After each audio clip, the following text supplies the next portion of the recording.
Hi, and welcome to Hiss and Tell, a cat behavior and more podcast, hosted by me, Christina Wilson, animal behaviorist.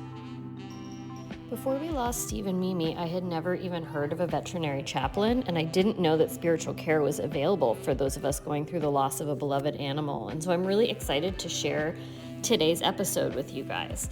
I spoke with veterinary chaplains Dr. Rob Gierka and Karen Duke. So let's get into it, and if you're grieving, I hope you're able to get some help and resources out of this episode.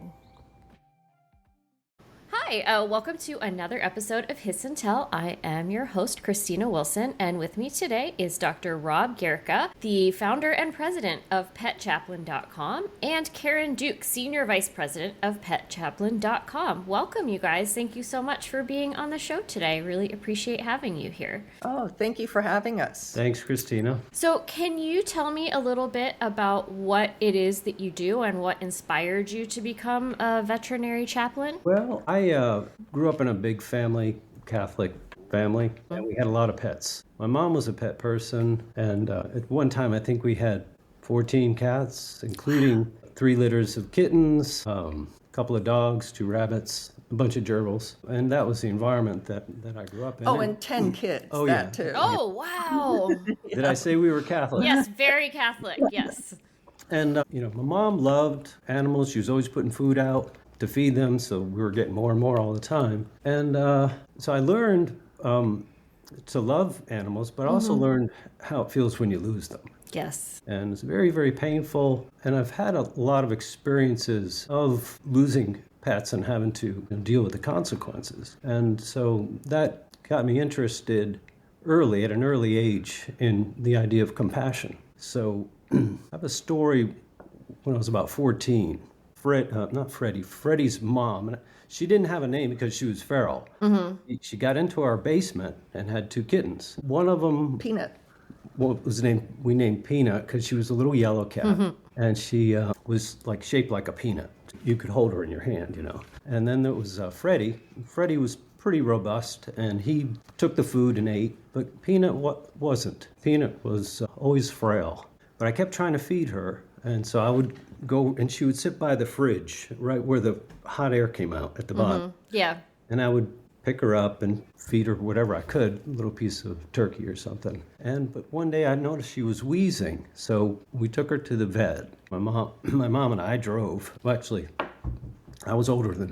I was probably about 18. I think I just got my license. Right. Anyway, I drove Mom to the vet, and it had a huge impact on me. I think it was my first time at the vet. We couldn't afford to go to the vet, really, mostly because we just didn't have that kind of money. But Sure. she took Peanut in, and the vet said, well, she's got pneumonia, and we're probably going to have to put her down. And I protested, and the vet said, well, okay, we can either give her this shot to put her to sleep, or we can give her some penicillin. And my mother voted for the penicillin.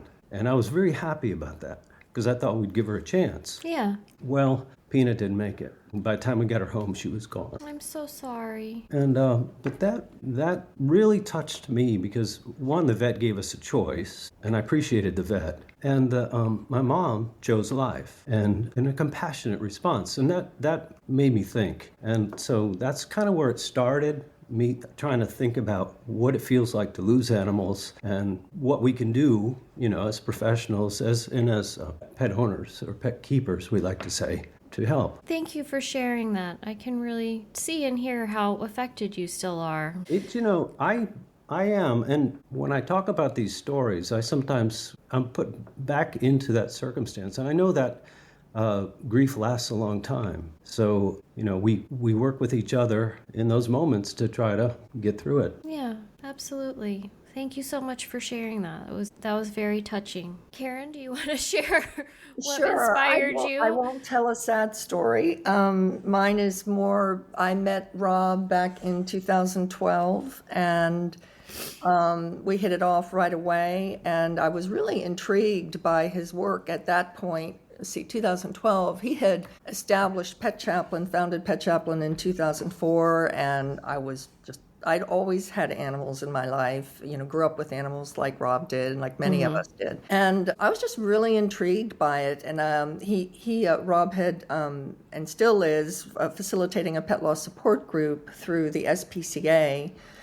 And so I started joining him in those support groups and learning more and more about his work. And at that time, he was in the midst of finishing up a doctoral degree in adult education, and he had a research focus on pet loss and bereavement. And so as part of that, he had interviewed 16 veterinary technology students about pets that they had loved and lost, and he was really interested. The focus of the study was how did their experiences with their pets influence their career choice? And I did the transcriptions for those and just fell in love, just absolutely fell in love with these these aspiring veterinary professionals. Just fantastic, amazing stories of how influential their experiences with their pets, most of them when they were children, but not all of them. Some of them had acquired these special pets when they were adults. And it was just, I'm a storyteller, I'm a writer and a graphic designer and a painter, and I just love the stories. And, we went from there. And when he finished his degree, he took a few years off. It was a long slog to getting through the doctoral degree. Yeah. And that's when we decided to start an online course in veterinary chaplaincy. And I should also mention Rob had trained as a chaplain at a human hospital, so he had those, the spiritual skill and background in interfaith spiritual care. So we were able to put together a course. We didn't charge anything. We really just wanted to see what would happen. We didn't promote it. We got that first time, I think we had a 6-week course, and we incorporated some of the research that Rob had done for his dissertation, as well as the stories about the pets from the vet techs. And it just took off from there. I mean, it was just the most amazing experience. Somehow people found us, and we found that there was a real interest in this. And so by the time we taught for 5 years, and by the time we decided to put the course on hold, we're probably training 30 students at a time. Oh. And it was a very intensive experience because it's very small, a lot of small group work, a lot of talking about our pets and the stories and our own experiences with pets, which is an important part of chaplaincy education, and we can get to that. But that was it. I mean, I honestly felt like I had no background in, any kind of caregiving role, but it was so compelling, and the people I met, just the most amazing, wonderful, compassionate people, these animal lovers. And I felt like I had put my toe in a river and just got whoosh. And that's what it still feels like, because it's just so compelling and so needed. And I was just so moved. But, and so we put the course on hold, and now we're taking all the written lectures we developed over that 5 years and now we're creating a book series. Amazing. Because we really want to bring this message to as many people as possible. That I think that's amazing, and I think it's so needed. I think obviously I think everyone, especially listening to this podcast, knows that pet loss grief is often so disenfranchised, and it can be so lonely and so difficult for people. So I think the more tools and the more help that we have can only benefit people struggling with this often much deeper grief than people expect. So yes. How would you describe the role of a veterinary chaplain to someone who has never heard of this before? Because I do think it's something that's kind of new to people. Well, Karen mentioned the chaplaincy training that I had in the hospital, Yes. Clinical pastoral education. It's a clinical program for hospital chaplains. But in that program, I learned quite a bit about grief and responding to grief. And one of the things that I did, and this was really started when I wrote my dissertation, I came up with a method of interviewing that I use for the vet techs, but now I also use in my work, which we call the chaplain C's. C standing for the connection, communication with others, and coping. So it helps to have some framework when you're engaging because, it can be an emotional experience for the care provider as well Of as the course. person. So if you're attached to animals and you're trying to be a caring presence for someone, you can be triggered by your own grief. So we give people this structure that helps them to, at least it gives them categories of areas of discussion. Talk about the connection with your pet. What was that like?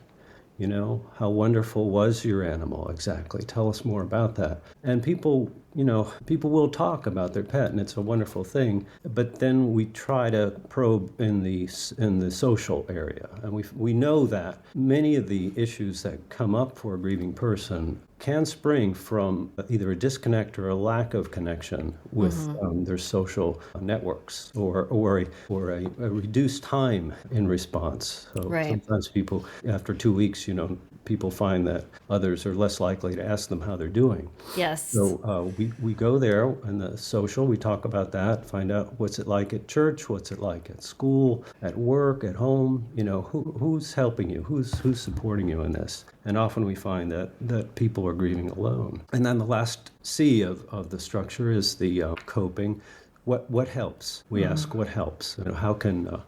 How can we improve that? And we talk about that. And so it's really it's about reframing. Here's what exists, here's the reality. And so how can we look at this maybe in a way that might make you feel a little more comforted? So that's what we do. And this is primarily a process that we have in the books and that we used in our class, and we teach our students. Right.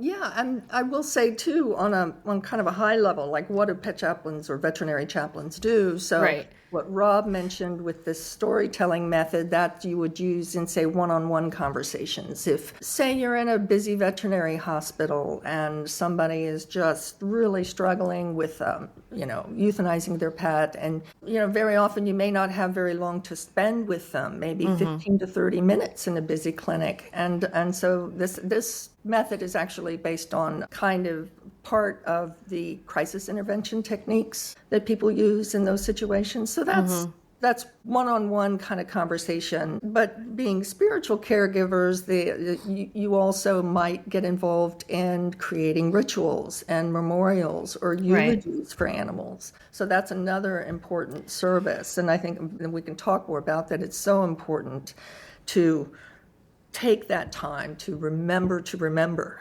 right? To Yes. pause. And so that's another thing. And just the process of talking with someone and sharing, if I've lost my pet, and talking with a sympathetic listener is really curious about my story. And it's a wonderful way to just telling your story to someone who really is sympathetic and empathetic with what you're experiencing is very healing in itself. And then also sometimes chaplains can play a leadership role. I can imagine how difficult it was, say, during COVID in veterinary clinics with all of the pressures that brought on and people not being able to be with their pets. That a presence of a really calm chaplain for staff, staff support, that's really, really important. And same would apply in rescue organizations, that you might, pull everyone together for just a collective prayer. You can frame it as a prayer or a secular reflection. We're very flexible. So you're really the care that you provide is driven by the needs of the person you're working with. Of course. So that leads me into, and I know we've already touched on it a little bit, but what kind of training or certification is required to do what you guys do, to be a veterinary chaplain? Well, I'll take that one. There really is no true certification program at this point. This field is so new. When we taught our course, we didn't promise people that we were certifying, because certifying would imply, a board, a governing body. Yeah. Governing body, exactly. I mean, professional chaplains who work in hospitals go through hundreds and hundreds of hours of client care and extended units and study, before they become board certified. So we don't promise that, but we have provided a very thorough education. And what we've developed now is we've kind of identified 7 key competencies that our book series addresses. And of course, reading a book is not the same as practicing, so practice is a critical part of this. But we're on our way. So we're hoping that the plans for the future, I mean, you might speak to that, Rob, that we may get to a certification. It's a long process. No, I can imagine. That's To do that, yes. yes. I will mention, though, that we have a big emphasis, we're big believers in what you might call community chaplaincy. And it's more of a lay ministry. You don't have to be board certified. We found that we've worked with a lot of people who they chaplaincy may not, or spiritual care may not be their primary work, say a vet. But a vet who's trained in some of these techniques and who understand these concepts, or even yourself. I mean, you work with people and their animals. We had a cat behaviorist who took our program, and, it really helps you do your job better. I'm sure. And I think it would be amazing for vets to take your course. I think so amazing, especially because they're obviously the ones in the room when people's pets are passing. So I think that would be amazing. Right. Yeah. So we just want to make this accessible to people. We've had other folks who, with no prior experience, just took the training and ran and started a pet ministry at their church, running pet loss support groups. So, it's really, we really feel like it's a long way from where it's a profession, say. A bona fide profession, but this is a great place to start. I agree. Yeah. Can you kind of share what a typical day in your work looks like? If you have a typical day, maybe you don't have a Well, that's changed for us. I think I spent about 2 years at a large veterinary hospital, veterinary teaching hospital as a chaplain. Carried a pager, 24-hour on call. I was doing rounds in the large and small animal hospital, spending time with folks in the quiet room, working with faculty, students, and staff, and clients who are requesting support. That's one context. Others, there are many other contexts, like you mentioned, you're a behaviorist. So for you, a typical day would be very different for, say, somebody who's working in a veterinary hospital. Today, we spend a lot of time writing and researching, but I still run a support group, and I've been running this through the SPCA, our local SPCA, for almost 19 years. And, that group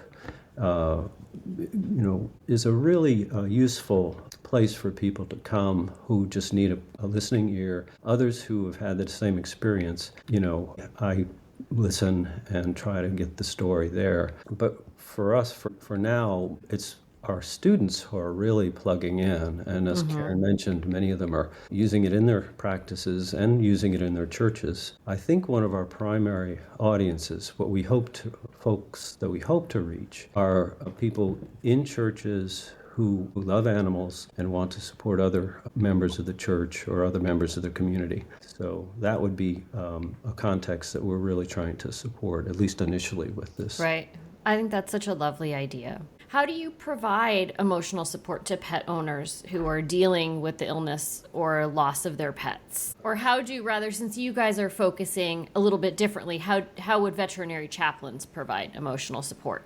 I guess the top thing with chaplaincy is just being a really good listener. Sure. And knowing how to listen and what to listen for. And, it's kind of...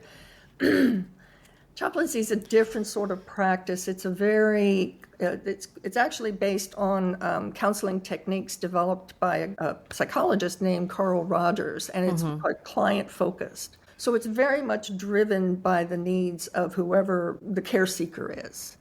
And your job is to learn to listen to how that person, what happened? Who did they lose? What did that? And then that's where our storytelling method comes in. What was your connection with that animal, and what kind of social support system do you have? But it's really truly feeling heard by someone is an amazing experience. In American culture, we're very fast-paced. We're very kind of driven toward problem solving. I'm going to solve this problem for you. Grief and death are not what I would consider a problem you can solve. It's something that you just kind of have to, death happens, we don't have control of it. Okay, how do we respond to this? And that's where possibly reframing, if people get stuck in places where they're guilt is a real common one of that endless cycle. What if, if I'd only done this, things would turn out differently, that kind of thing. So, a big part of this, because people are often very much surprised by how intensely they grieve, normalizing it, that no, you're not crazy. You may feel like you're going crazy, but you're not crazy. This is what happens when we lose an important loved one, and pets are just so important. Absolutely. Such an important part of our lives. So, yeah, I think that people are often shocked at, like you said, at the amount of grief that they feel, but our pets are with us in many cases 24/7, especially because so many of us are working from home now, and when we lose them, it really is such a big hole. It's so difficult. We call that the loudest silence. Yes. I mean, it's just you feel like you've lost your home.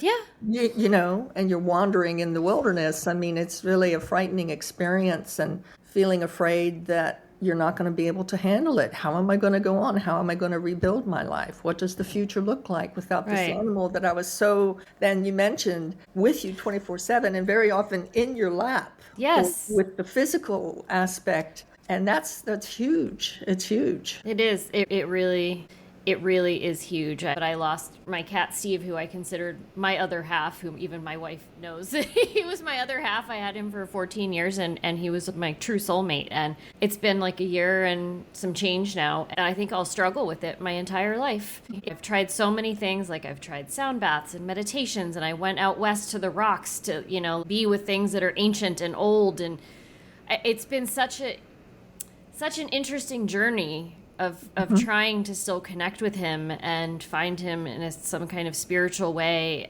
I don't even know what I'm trying to say, but I really sympathize with people going through this, especially with the animals they sort of consider their soulmates, because it's such a deep and profound loss. It is. It's indescribable. It was a special relationship. Yeah. Yes.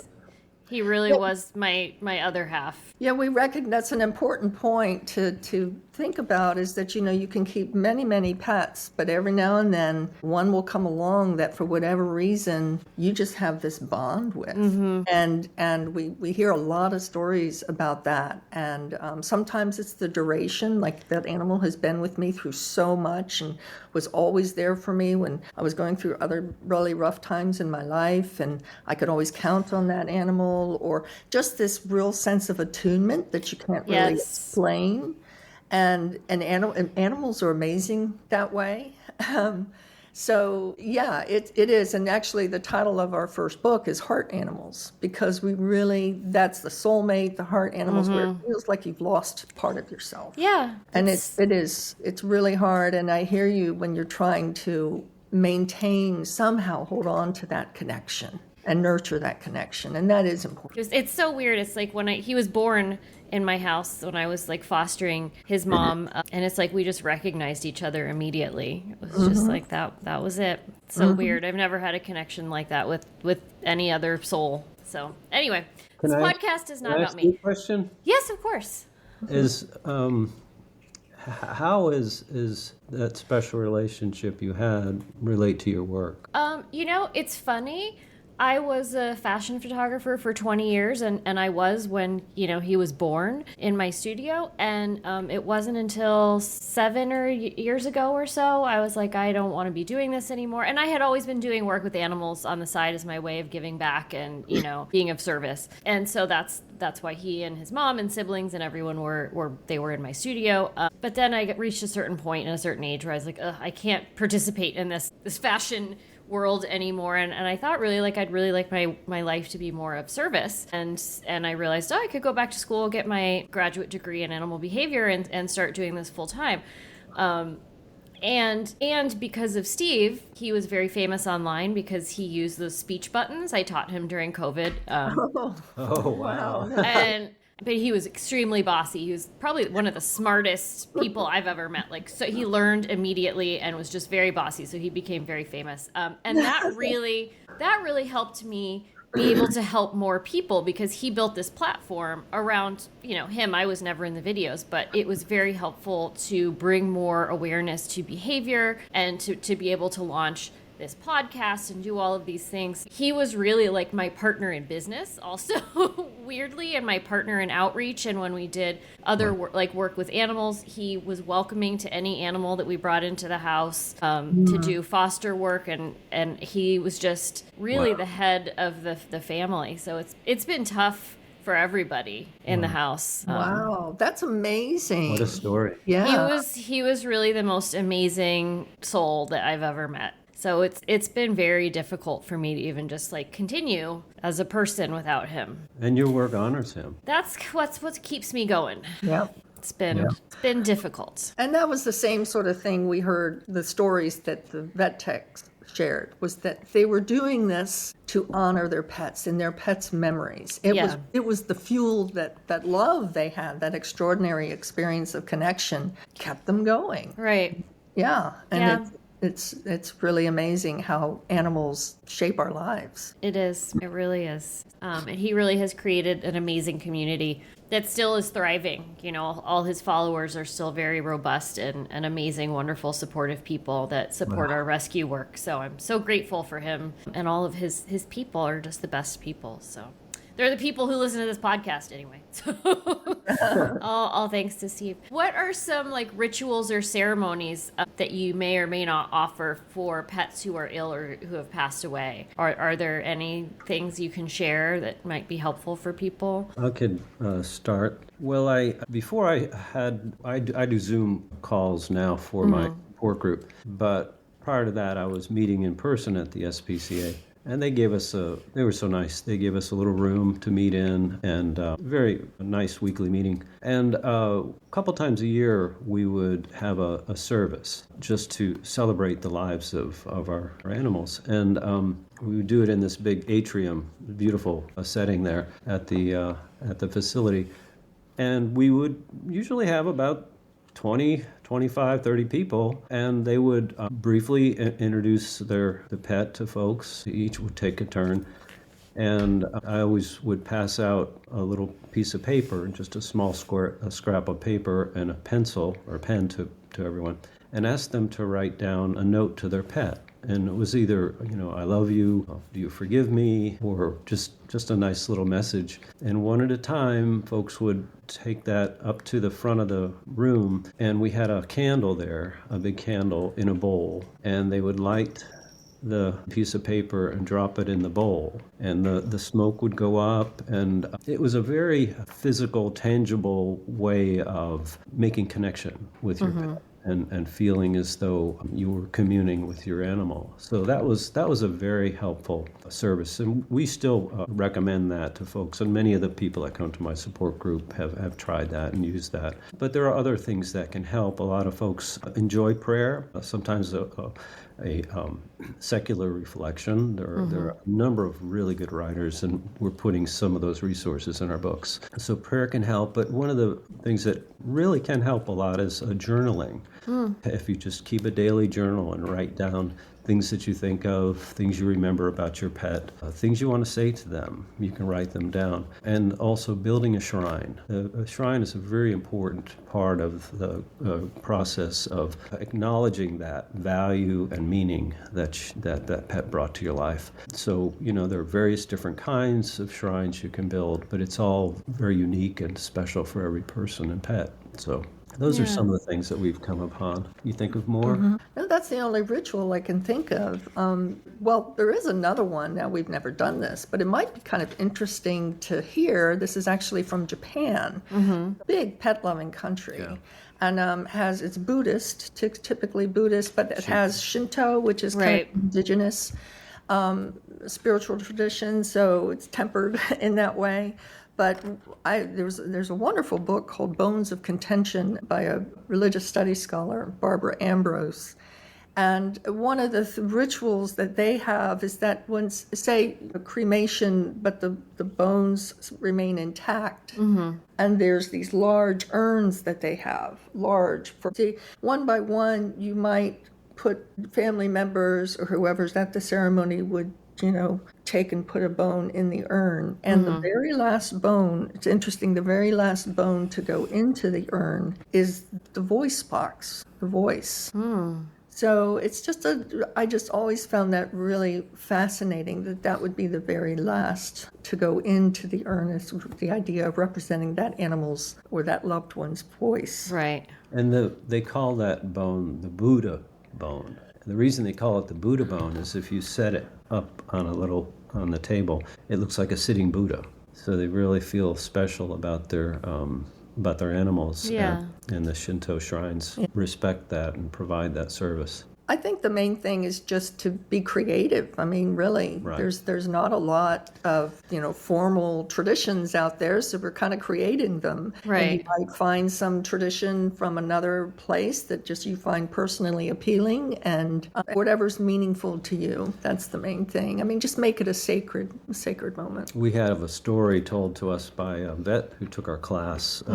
She's up in Detroit. She's a mobile vet with her own practice. And she said that one of the most beautiful services she's ever experienced was when she arrived at the service, they were in the forest and they were processing with candles. And they came to a circle and they circled around a fire and everybody spoke about knowing their pet. And it was just, she said, it was one of the most touching and beautiful services she's ever been to. So, like Karen's saying, we have to be creative because, we're kind of bootstrapping this. Yeah, absolutely. I totally agree. I think rituals and ceremonies are so important. If we talk about anticipatory grief, Yes. if in that time before a loss, when you are anticipating that, many of our students create a bucket list.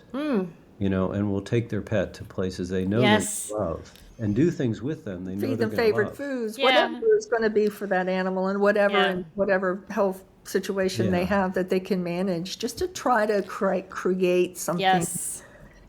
Enjoy the time you have. And give Yes. structure, like you say, give structure to your Right. life and to your time. Yes. Very important. It doesn't Yes. mean, as you said, it doesn't mean you're not going to feel sad, but it gives you another way to get busy and take action and do something meaningful. Yeah, not to bring this always back to me, but it's, I have right. too much experience with this, unfortunately, recently, that Steve had a very aggressive cancer. And so for 3 months, he seemed normal, and then it just got worse and worse. So we knew he was sick, but he seemed okay, which was very strange to confront, to see your best friend and know he was going to be dead soon. Very weird. So the anticipatory grief, I think, is so awful. It's so awful, and it's something that is not talked about a lot. And then towards the end, he had a feeding tube because he was still running and playing, but he couldn't eat anymore. But we created, like you said, a plan. We call it the fuck it plan. And it was just that he was allowed to do whatever he wanted. So he could go run in the woods because we didn't have to worry anymore about Lyme disease, or,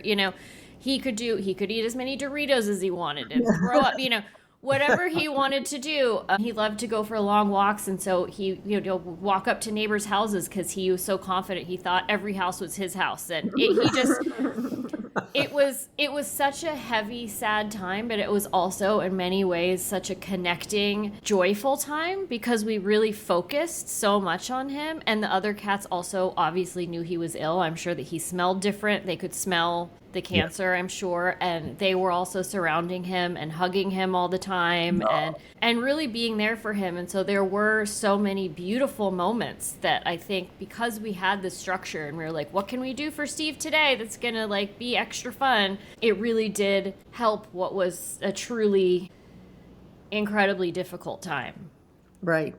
So That's great. One more thing before we move on, just to think about. There are so many milestones in our lives with our pets. So welcoming ceremonies, adoption ceremonies, even if, sometimes pets have to be relinquished against the pet keeper's will. Older people struggle with this if, say, they have to move into they have to leave their home and they go to a facility that doesn't allow pets. And so rehoming pets, any of those occasions, it's important. I think it is helpful to mark them with some kind of simple ceremony. Yeah, I absolutely agree.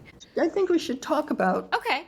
spirituality and actually in terms of what chaplains do. Sure. Because I think there is some misperception. Okay. Most people have never encountered a chaplain, and if they have, it was in a hospital maybe, Right. And so, you think, oh, it's, maybe it's Christian, maybe it's potentially evangelical. They get nervous about it because there's a lot of people who aren't religious, or they consider themselves spiritual, not religious, or they're atheist, whatever. Right. And we really are very sensitive to the fact that people have lots of different cosmologies, lots of different ways of framing their understanding of this world, this incredible world that we live in. So we are interfaith chaplains, meaning that we're prepared to work with anyone, regardless of their faith tradition or whether they identify as spiritual, not religious, or some other, maybe they're Wiccan.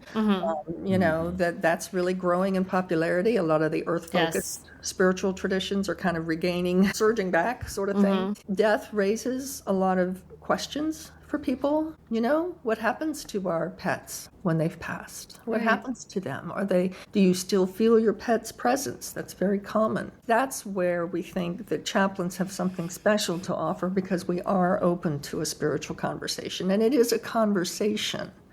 It really is. Well, let's take some time to think about this. What do you think happens? It's not about what we might believe. It's really up to the person who has suffered the loss. Right. I've got a story about please. that. When I was chaplain at the vet school, there was a lady, and she'd been referred to me, and actually referred to me by her psychologist, who called the vet school. And she lost her pet at the vet school. She was seeing her psychologist, and the psychologist couldn't help. And he reached out at the vet school and said, look, who's your chaplain? I got my number, reached out to me, and asked if it would be okay if she called me. And I said it'd be fine. I didn't know about this lady. Well, she called me, and she started to tell me her story. And she said, well, my husband died a year ago, and just last month I lost my cat. And they were really good friends. And she said, sometimes I'm sitting on the couch like I would sit with my husband and my cat, and we'd watch TV. And just the other day, I was sitting there, and I felt her jump on the couch. Am I going crazy? And I said, oh no, that's a common experience. And then she said, and she started to whisper, and she said, do you think they're in heaven together, my husband and my cat? And I whispered back. I said, what do you think? And she said, I think they are. And I told her, I said, I think you're right. And it was this long silence, and she said, thank you. I think I'll be okay. That's all she wanted to know. Yeah, it's a nice story. I think psychologists and psychiatrists, from my experience, are not quite equipped to know what to say in these situations. In fact, my own have just said outright, I don't really know how to help you. They want to, but I think they just don't know how to handle this. So I think it's wonderful that veterinary chaplains are now more well known, and pet loss grief counselors are starting to become a thing, because it's just so underserved. And like the woman in your story, people just want to be heard and acknowledged. Yes. And it can be so difficult to find someone. And I think especially in our Western culture, it's so solution oriented, and it's true. Your friends and your family will drop off after a week or two. I had people say to me, like, you're still sad? Just shocked. And I was like, yes, it's like someone chopped off half my body. Yeah. I'm going to be sad forever. Yeah. So maybe you gain your functionality back, but That's right. there's always an absence. I'll never not be sad.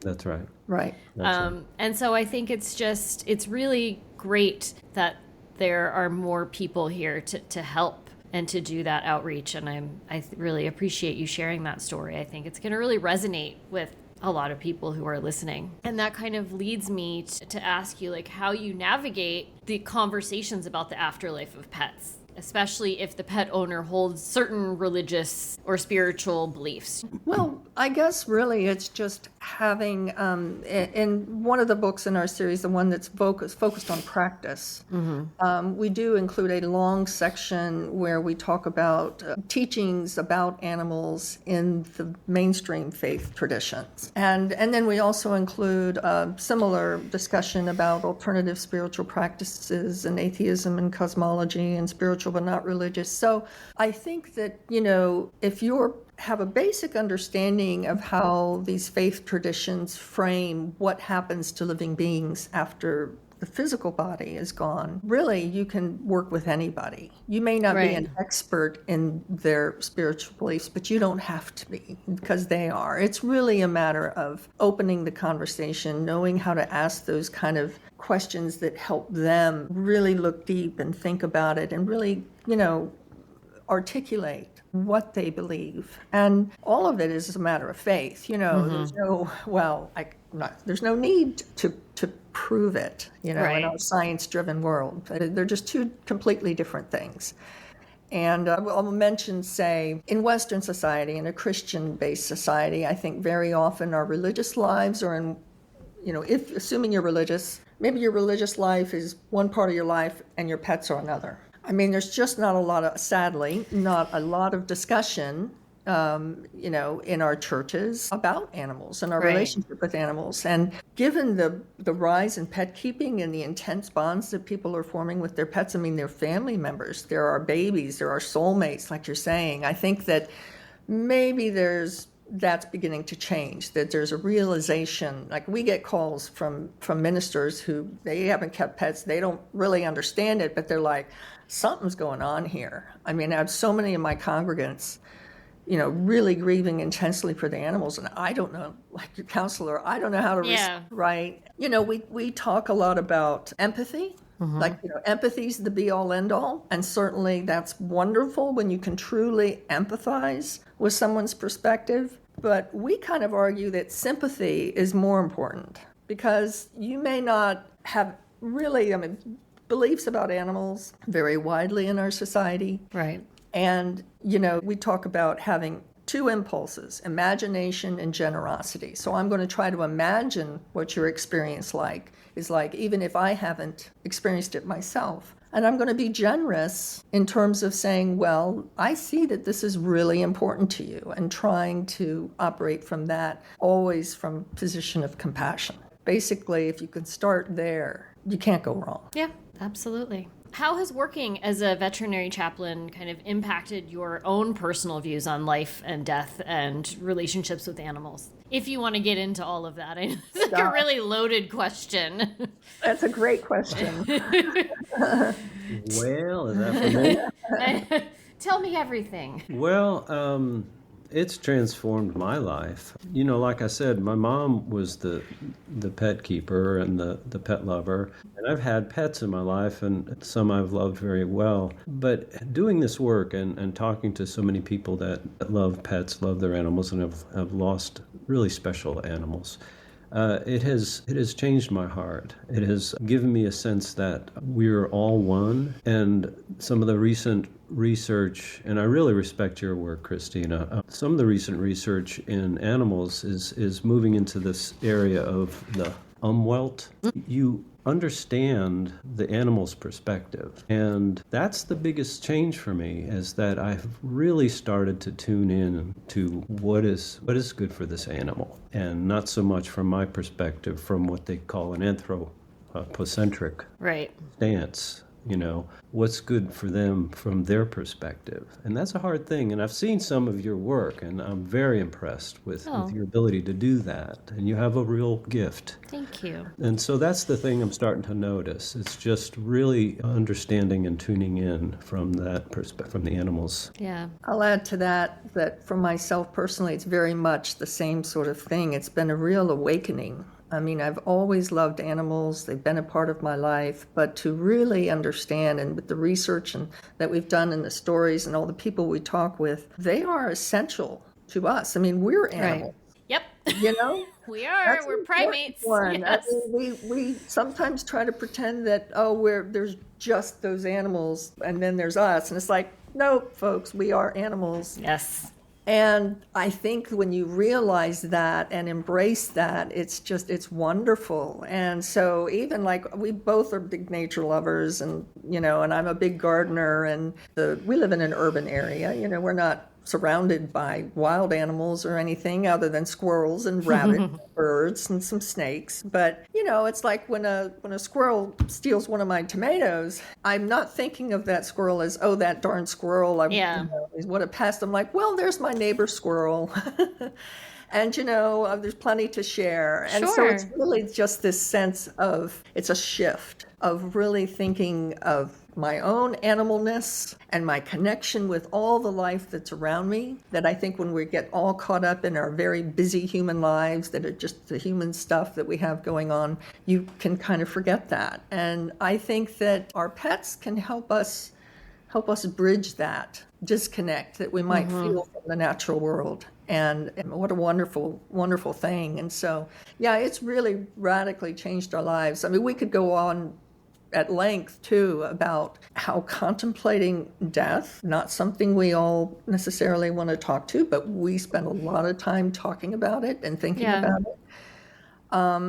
When you do that, that also is transformational. Maybe it's not quite as scary. Yeah. It's the bookends of our life. It's inevitable. So we embrace it and we don't fight so hard against it. You do what you can, but then there's a lot to be gained by recognizing, this cycle that we're all a part of. Yeah. Yeah.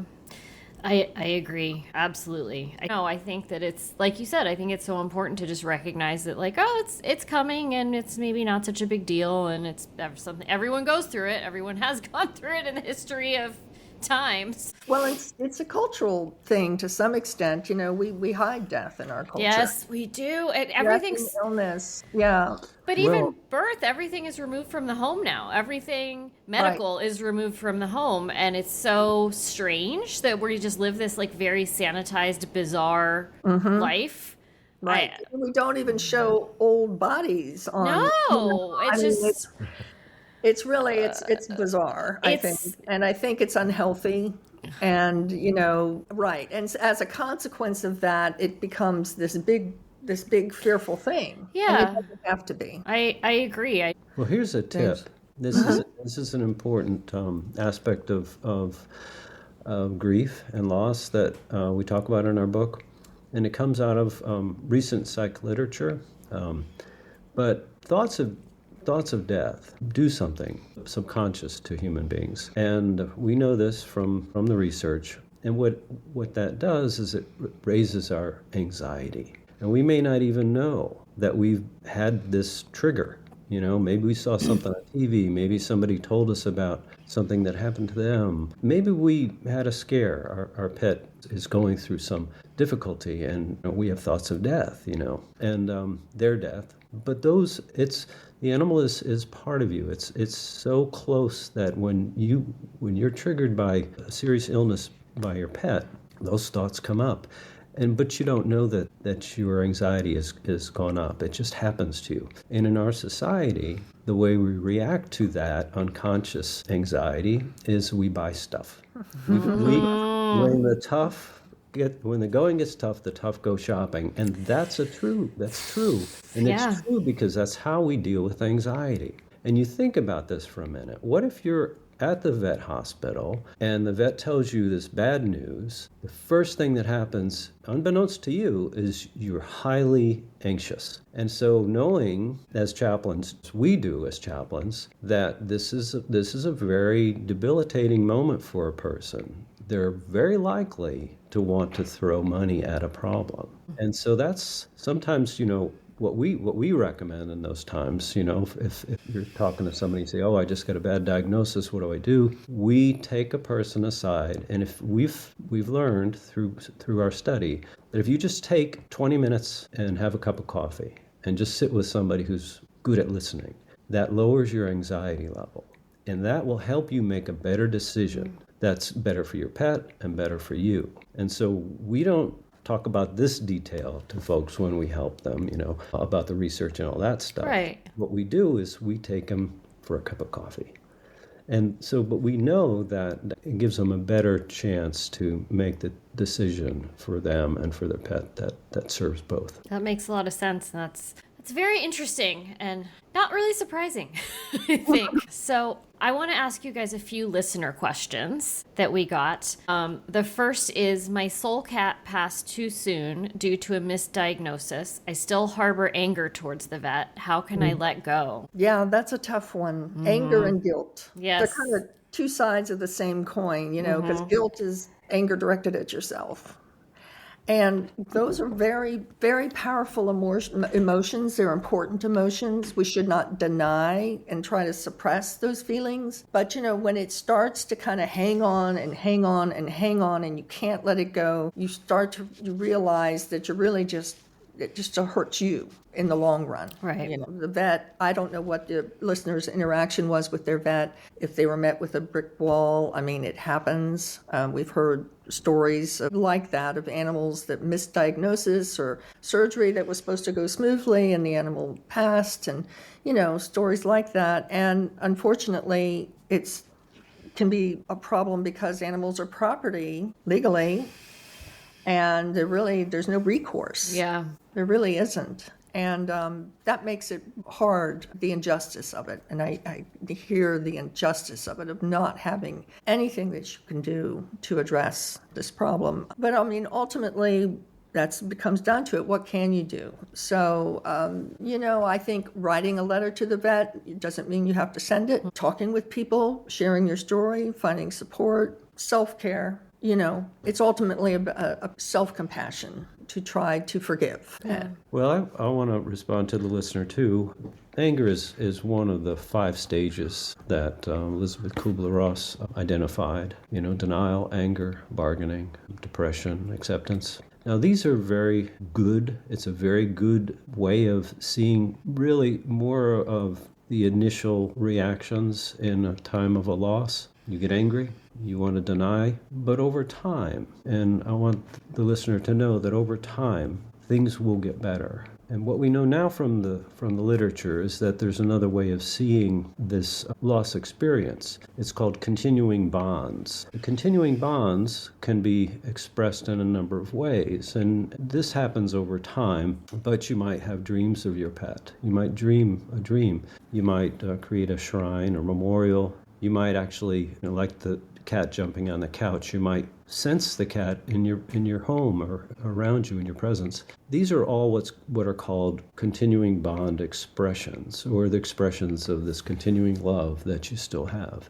Your love will never die. And I know it's sometimes a fear that you'll forget your pet, but I can assure you, you won't. And over time, one of the continuing bonds that we've identified in the research that I did is called generativity. And that's why I asked you how your loss of Stephen affected your work. What we find, almost to a person, that when we've had an intense loss like this, ultimately it comes out as a gift of love to the people we know. And to animals. And to their animals, and to animals in general. So we want to console the listener and help them understand that in the fullness of time, that love remains. That's a lovely answer. Thank you. Someone else asked, where can I find sacred writings about the loss of a pet from any spirituality? That's a difficult question because there is a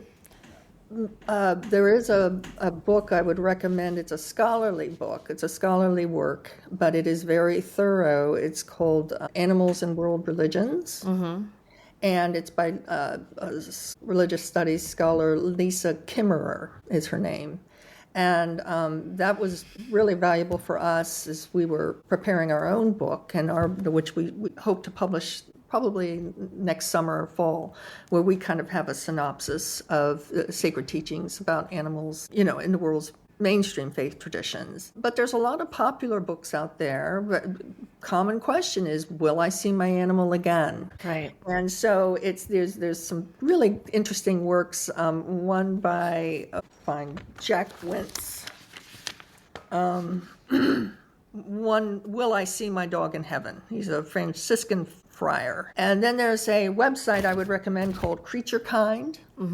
And it's also, I think it tends to be more Christian in focus, but it also has lots of resources around sacred teachings around animals. All right. Thank you for that. Then someone else wanted to know a personal question, which is, do you believe that we can somehow commune with our beloved animals after they pass? Well, having been raised Catholic, I can speak from my personal experience that there is a choir, and they're constantly giving me counsel and barking and meowing and chirping to me from somewhere.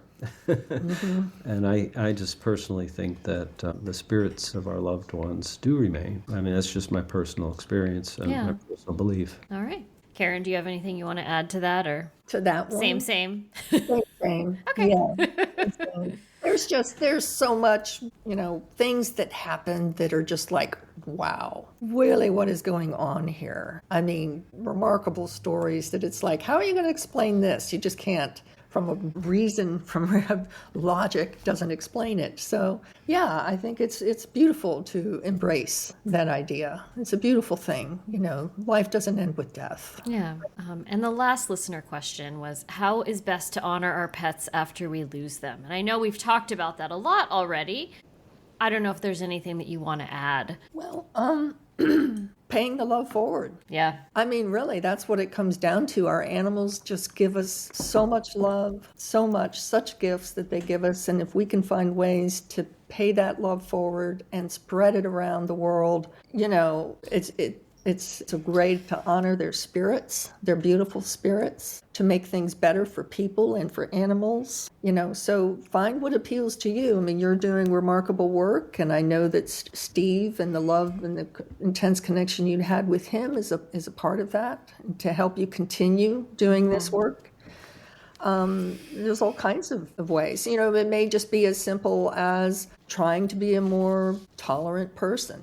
We're judgy humans. It's really hard for you, for people not to be judgmental. But, we talk about unconditional love with our animals. Really, it's not judgmental love. I mean, really, that's what they accept us even when we're, not in our best form. And they love us no matter what. So that's a really great model. We think about how animals, what can we learn from our animal teachers? I like to frame it that way. Well, you said that you asked me, how our work has changed me. I said that it has transformed my heart. And that's true for all pet owners, for pet keepers. They change us. They change our heart. And so if you want to know how best to honor them, it really springs from that transformed person you are. And it's a mystery.